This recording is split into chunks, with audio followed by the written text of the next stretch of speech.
राजू जी कुछ बताइएगा हमें, how did you come to know about it, कैसे पता चला और जी कहाँ से शुरुआत हुई? मैं इस वक्त अनिल मुरारका अपने दोस्त और विष्णु जी के साथ बैठा हूँ। अनिल मुरारका मेरे दोस्त हैं, करीब 25 साल पुराने हम लोग मित्र हैं। इतनी तो उम्र ही नहीं होगी। ये एक काम में मेरे प्रेरणा स्रोत हैं।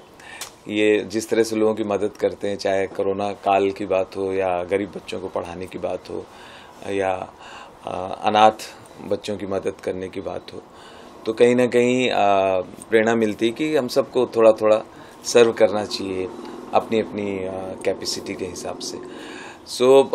अनिल को मैं धन्यवाद दूंगा कि इन्होंने मुझे एक न्यूज़ दिखाई और उस न्यूज़ में विष्णु जी के बारे में मुझे पता चला कि इन्होंने 20 साल की सज़ा काटी एक जेल में, और जबकि निर्दोष नहीं थे। 20 साल एक एक दिन इन्होंने भुगता वहाँ बेकसूर होते हुए, और 20 साल बाद प्रशासन ने और जज ने इनसे सॉरी कहा और कहा कि आपके खिलाफ कोई सबूत नहीं है, आपको रिहा किया जाता है। तो ये जब न्यूज़ अनिल ने दिखाया तो मैं सोचने लगा कि ये यार हम में से किसी के साथ हो सकता है, अगर होता तो फिर क्या होता, तो आदमी तो पागल ही हो जाता है या ख़त्म ही हो जाता। भाई ये तो असली ज़िंदगी है, ये मूवी नहीं है। हमने एक मूवी देखी थी अंधा कानून, अमिताभ बच्चन वाली, कि 20 साल वो बेकसूर सज़ा काटते हैं मूवी में और बाद में वो एक थैला लेके और गाते हुए निकल जाते हैं, ये अंधा कानून है। तो ये तो रियल लाइफ है। तो हमें ऐसा लगा कि सरकार तक तो हम बात पहुंचाएंगे ही, लेकिन सरकार की अपनी एक प्रक्रिया है, वहाँ पर्टिकुलर एक आदमी को देने के बजाय उन्होंने पूरे नियम बनाने होंगे, फिर वो शायद देखेंगे इनकी तरह और ऐसे कितने केसेस हैं, तो थोड़ी सी लंबी प्रक्रिया है। तो मैंने सोचा कि हर चीज़ हम सरकार की तरफ क्यों देखें बार बार, छोटा छोटा तो हम भी कर सकते हैं। तो फिर हमने तय किया कि ये मैं इसको अपनी तरफ से एक छोटी सी एक भेंट दूंगा, एक आर्थिक भेंट दूंगा, ताकि ये कोई अपना छोटा मोटा व्यवसाय उससे आरंभ कर सकें। जैसे कि इनको, आपको खाना बनाने का बहुत शौक है ना, खाना बनाने की आपको प्रैक्टिस है? खाना बनाते थे, मैं जेल में भी आप बनाते थे? हाँ, वहाँ काम करते थे, उसमें मेस में वहाँ रोटियां बेलते थे। और कितनी रोटियां बेलते थे रोज? 3000 रोटियां बेलते थे सर जी। 3000 रोज? रोज की हाँ, रोज की 3000। तो वहाँ इस तरीके से इतने गुल्ले आते थे, और मतलब वो आटे के गुल्ले जो होते थे वो बेलन से बेले जाते थे। और भी बेलकार होते थे कुछ लोग जो हमारे साथ बेलते थे। अच्छा। तो 3000 बेलने पड़ते थे कि 1500 इस टाइम, 1500 शाम के टाइम। अच्छा। हाँ बस। नहीं, जेल जाने से पहले भी कुछ खाने बनाने के काम में थे या कुछ? हाँ सर जी, बिल्कुल। कुछ माँ का हाथ बंटवा लेते थे। माँ अकेली थी, हम 5 भाई थे, तो और सब नहीं, हमने उसमें न्यूज़ में देखा कि आप चाहते हो कि आप छोटा मोटा ढाबा खोल पाओ। हाँ सर जी, बिल्कुल। अपना कुछ मतलब जीवन बिताने के लिए अपना कुछ मतलब ऐसा काम तो करना ही पड़ेगा। अब वो जमीन तो ज़्यादा रही नहीं, मकान भी नहीं रहा, सब ध्वस्त हो गया। तो बस आप लोगों का योगदान और सहयोग, आप जैसे महान आत्मा को जो हर पल गरीबों की सेवा में आप हर पल खड़े रहते हैं, और हमें भी आपने सहयोग देने के लिए आपने यहाँ बुलाया, तो बहुत बहुत धन्यवाद हम तो आपको कहना चाहेंगे कि आप नहीं, आप अच्छे आदमी हैं, और हमें बहुत दुख है कि हम आपके ये 20 साल के कष्ट को दोबारा तो नहीं चाहते कि वो तो कोई लौटा नहीं सकता जो आपने भुगता है 20 साल, लेकिन ऐसा कुछ हम लोग कर सकते हैं छोटा मोटा, कि हो सकता है आप ढाबा खोल पाएं। जी सर। ललितपुर में है ना? हाँ, उत्तर प्रदेश। तो अनिल, मैंने एक छोटा सा इनको एक आपको देना चाहूँगा। अच्छा। और अनिल जी, अनिल का मैं thanks. See, it's not about Anil. I am really grateful to Bhai who has taken time out to take it forward. Raju भैया ने कुछ बताया मेरे बारे में मुझे पता नहीं मैं इस योग्य हूँ ना हूँ। कोशिश करते हैं हम कि हम कुछ न कुछ समाज के लिए करते रहें। तो आइडिया विष्णु जी के साथ जो आज बीता है, भगवान नहीं करे वो किसी और के साथ ऐसा बीते। ये सिस्टम जो हमारा है उसको कहीं ना कहीं कोई सुधारने की ज़रूरत है भाई। इसको तो आप एक्नॉलेज करोगे पक्का। बिल्कुल, क्योंकि ऐसे विष्णु जी, हाँ, ये तो हमारी कितने नजर में आ केस गए। ऐसे होंगे जो आज भी वहाँ दफन है और शायद वो कभी बाहर भी नहीं निकलेंगे। तो the system has to really gear up और इंश्योर कि भाई कोई हिसाब से भी ऐसा कोई वाकया आगे ना देखने को मिले। That is only appeal to the government of India कि भाई वो आगे बढ़ें, क्योंकि भाई ये हम और आप इसमें कुछ नहीं कर पाएंगे।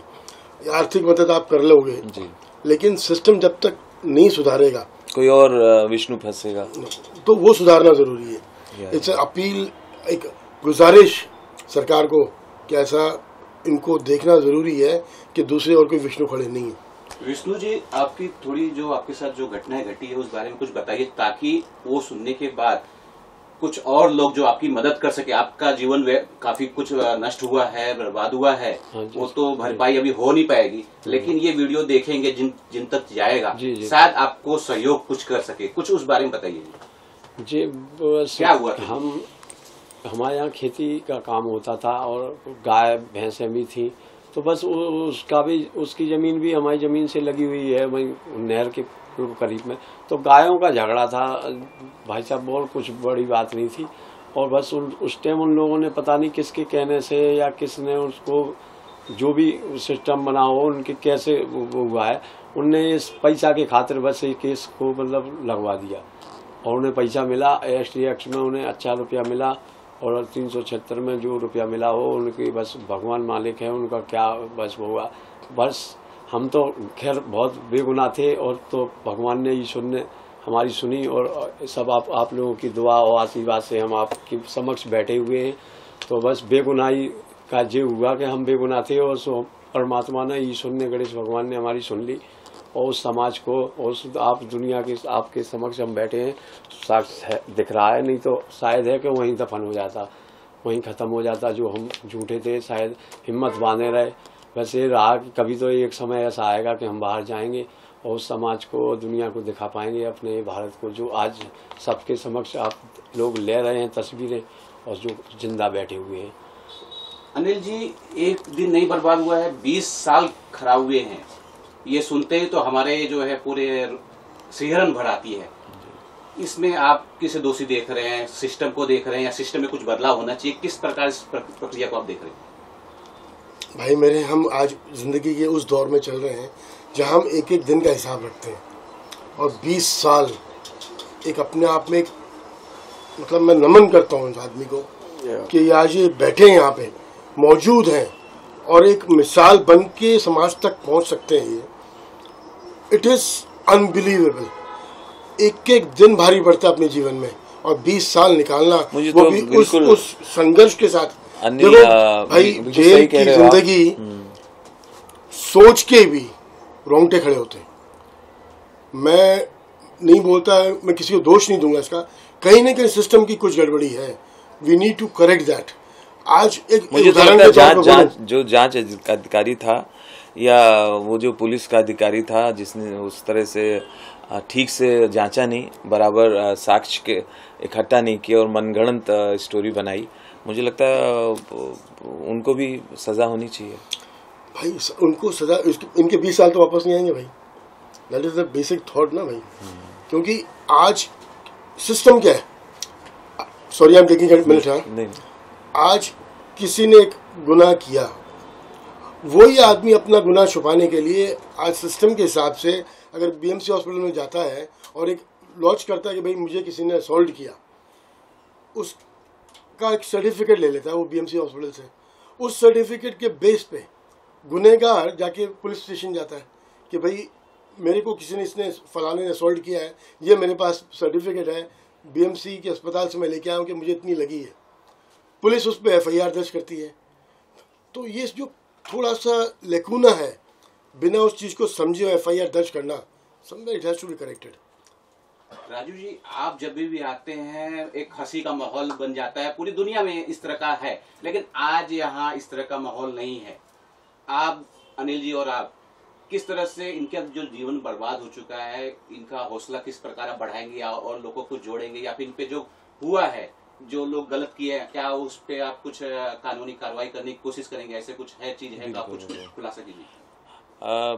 देखिए, ये तो मुझे ईश्वर ने ड्यूटी दी है, जहाँ जाओ वहाँ लोगों के चेहरों पे मुस्कुराहट बिखेरो, क्योंकि मैं एक ही ध्येय को लेके चल रहा हूँ, जिसकी मस्ती जिंदा है समझो उसकी हस्ती जिंदा है, नहीं तो आदमी जबरदस्ती जिंदा है। तो हंसा हंसा के तो लोगों को खुश करता हूँ, लेकिन वो क्षणिक होता है और वो एक तरह से देखा जाए तो काल्पनिक खुशी होती है। अगर ठीक से ठोस कुछ कर सकते हैं परमानेंट, तो अनिल जैसे लोग का साथ चाहिए, मिलके हाँ कर रहे हैं, तो फिर हमने ये एक छोटी सी कोशिश की। और बीइंग मैं I am part of Yogi government, तो उत्तर प्रदेश सरकार में हूँ, तो फिर मैं वहाँ मुख्यमंत्री जी को ज़रूर ये निवेदन करूँगा, उनके सामने ऐसी परेशानी बताऊँगा कि वहाँ से कोई मदद हो पाए, तो वो भी इन तक पहुँचाऊँगा मैं। अनिल जी, हमने देखा कि राजू जी के जरिए आपने कुछ मदद कराई है, कुछ और भी हैं, आपने ऐसा कुछ सोचा है कि इनके जरिए मदद कराए, गवर्नमेंट के जरिए इनकी हेल्प कराए, या फिर इनका ढाबा, जैसे कि रोटी वोटी बेलते हैं, इनके हाथों में छाले पड़ गए थे, और दिखाइए तो कुछ जो है आपने ढाबा वाबा खोलने कुछ प्लान, ऐसा कुछ सोचा है मदद करने की? 100% पूरी कोशिश करेंगे कि इनका जो अभी थॉट प्रोसेस है कि इनकी रोजी चलती रहे, उससे ऐसा कुछ काम ज़रूर करें और इंश्योर करें कि इनको रोज की ज़िंदगी में अब तकलीफ अब नहीं आए कम से कम। एक एक दिन कैसे वहाँ काटा, मन आपका कभी खराब नहीं होता था कि कोई बुरा ख्याल नहीं आता था? सर जी, बहुत दिन कोशिश करा, माइक में रिहाई बोलती थी, और हम आने जाने वालों का भी मतलब उसमें ही होता था लेखा जोखा, तो कि मुलाजा आ गया, जैसे कहीं और जिलों से मंडल बहुत बड़ा है आगरा का, तो जो पश्चिमी पूरा उत्तर प्रदेश मतलब सब लगता है इधर, तो कई जिले लगते हैं, तो आना जाना बना रहता था। तो हम जी सोचते थे कभी मुलाकात हमारी भी मुलाकात होगी, या कभी हमारी भी रिहाई होगी, रिहाई बोलती थी। तो काफ़ी समय तक हमने बस ऐसे ही सुनते रहते थे, काम भी करते थे और सुनते रहते थे। बहुत समय बीत गया तो हमने सोचा क्या आपको क्या काम मिला था?